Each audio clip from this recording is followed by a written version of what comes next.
Okay, everyone, so it's time for our weekly zone cleaning episode. Each week, if you haven't listened to this before, I share with you what I have on my zone cleaning list for the current week. The episode comes out every Saturday, so I guess I'm kind of like a week behind of what the Fly Lady system is currently following, but I don't know that that really matters. It's just more about keeping on a schedule. If you're not familiar with zone cleaning, using this method, you basically divide your house into 5 zones, and then you're cleaning, you're doing some deep cleaning in each of those areas throughout the course of the month. So those zones rotate one each week. Zone 5, because of how I do my episodes, sometimes drops off just because I do it every Saturday, and sometimes we just miss zone 5 because of the timing, because obviously there's not 5 7-day weeks in a month. But either way, it's not your regular cleaning, like your dishes and laundry and things like that. This is more like those other things that just need to be done periodically. So the reason that I do these episodes is because I thought maybe it might be helpful to someone who maybe doesn't have time to keep track or keep a list of the things that they want to work on for those other like miscellaneous deep cleaning tasks. So each week I just share with you what zone I'm working in and what things are on my list to work on while I'm in that zone. And then you might be able to just listen and maybe jot down a few things and try and get some of those things done during the week. Of course, each time you listen to a zone episode, it's going to be the same things that I said the last time we were in that zone, because as you know, we clean the same things over and over again. But it's more just the point of listening and hearing the list and maybe saying, oh yeah, I should work on this or that. The idea is not to work on all of this in the week.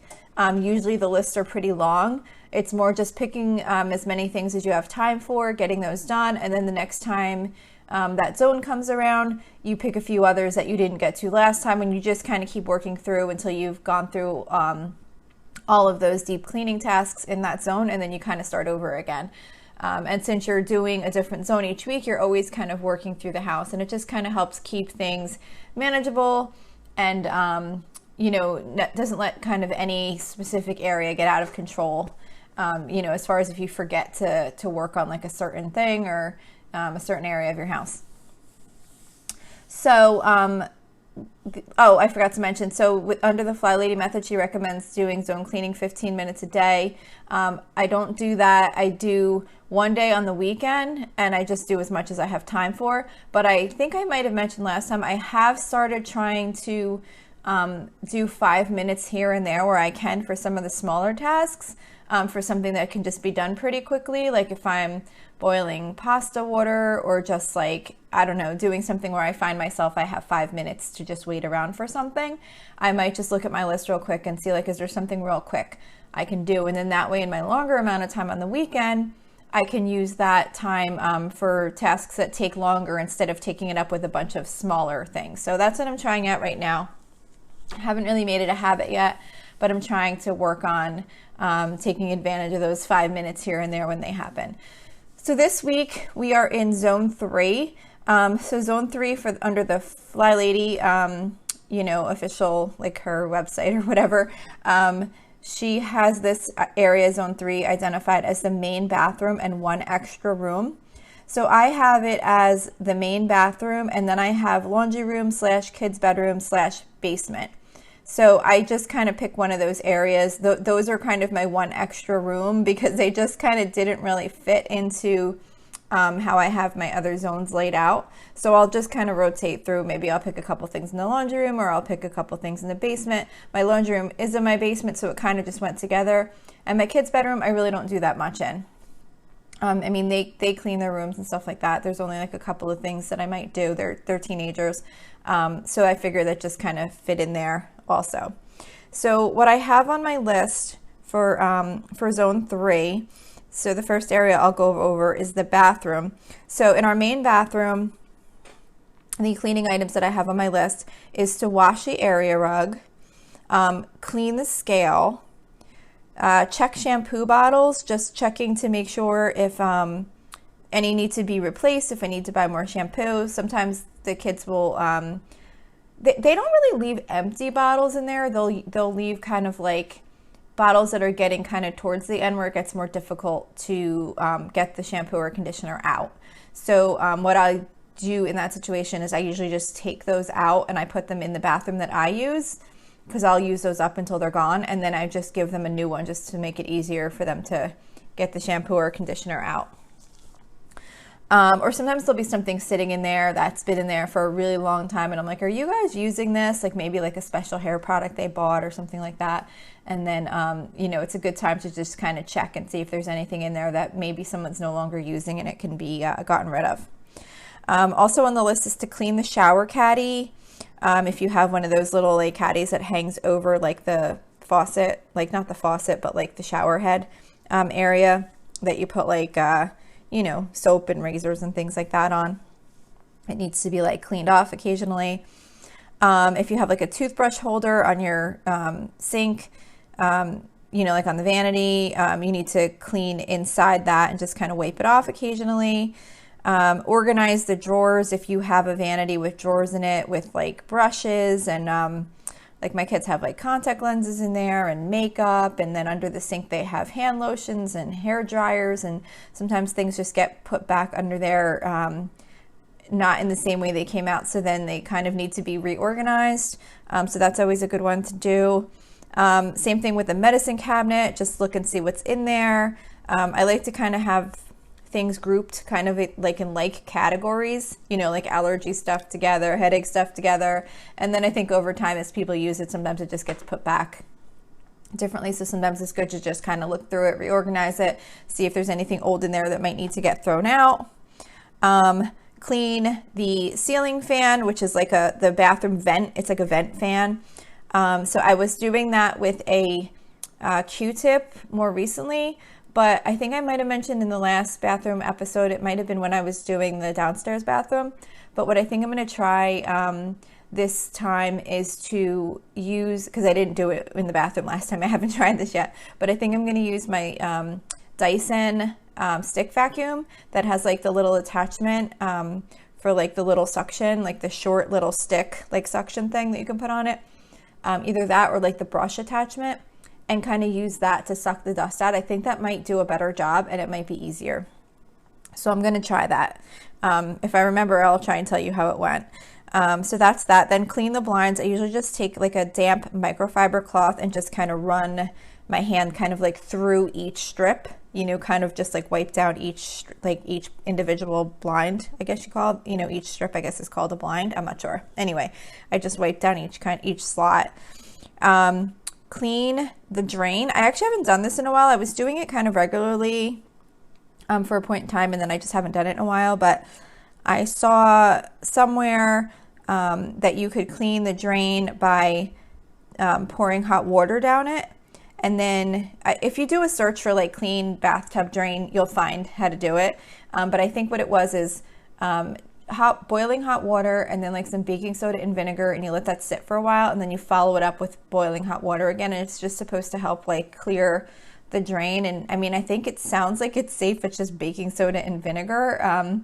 But that's what I read to do online. So I was trying to do that occasionally just to kind of keep any like hair or like anything else, you know, that might have like gone down the drain, just to kind of keep it clear.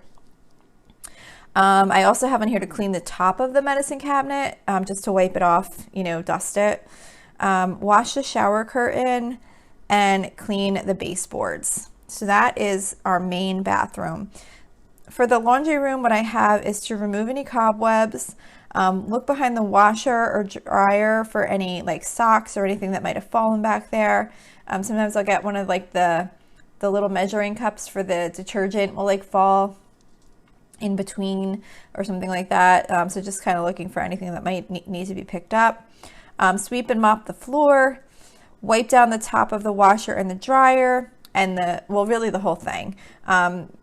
Wipe down the front of the washer and the dryer. I don't know why I specifically wrote top.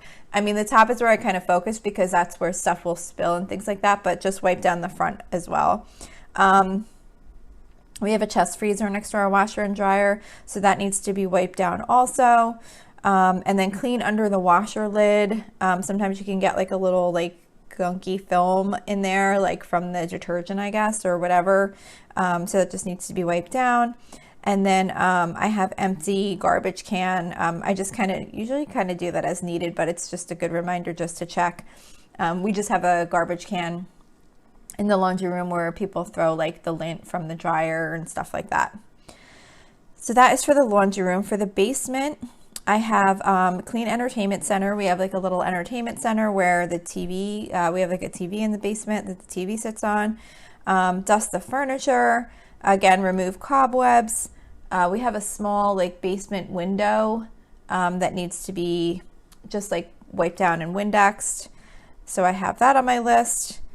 Empty the garbage can out here in the main basement area. We have another garbage can. So again, just checking to see if the garbage needs to be switched out. We don't put like food or anything like that in it. So it's not like something that has to be changed like regularly. It's more just like once it's kind of getting full, then I'll just throw it out and put a new bag in. Also vacuum, mop the floors, sweep the stairs. We have hardwood stairs going down into the basement, so those need to be swept and then mopped. And I usually just mop them by hand with a microfiber cloth, and I just kind of like go down step by step and just wipe them off. So that is basement. The only thing I have in the kids' bedroom is to dust their furniture, wash their curtains, clean their windows, dust their baseboards, and then to wash their comforters. Their sheets I do on a regular weekly basis, but it's not part of like my zone cleaning. I have some other like weekly cleaning tasks that I do every Saturday, not like on a zone area, but just like every single Saturday, and changing the sheets is like part of that. So that's when I do their sheets. That's why I don't have that on the list here. So that's it for zone 3. I hope this is helpful. Again, maybe an idea might be to just write down a list of some of these things that you just heard that you might want to focus on. And then if you get all those done and you want to come back, you could always re-listen again and then just jot down a few more things. But the whole idea is to just be working on little bits at a time throughout your home so that you're always kind of, nothing kind of gets left behind, and you don't have to spend too much time like stressing over where to begin. You just work on the area that we're in that week, and then the next week you work on the next, and you just kind of keep rotating through. It's just about getting stuff done, and you get done what you can get done, and not worrying about trying to get it all done, because by following this method you're always kind of making progress. You're always working through and getting a little bit done here and there. So that's it for today. If you'd like to reach me, you can reach me on Facebook at facebook.com/Lola'sFrugalLife. We also have a private listeners group, which I'd really love to have you join. You can find that at facebook.com/groups/Lola'sFrugalLife. I check it every day. I would love to get a request to join because I haven't had one in a few weeks, I think maybe even longer. We do have a nice group in there, and people were joining more frequently earlier, and then we just had like a lull. So if you'd like to join, it would make me very happy to see your request. So that's that. And then, also don't forget to subscribe. And then if you really like this show, if you could leave me a 5-star rating, that would be really, really appreciated. It's supposed to really help the show in, how it gets found in search results so that other people can find it. So that's it for today. Thank you so much for listening. I hope you have a really awesome day.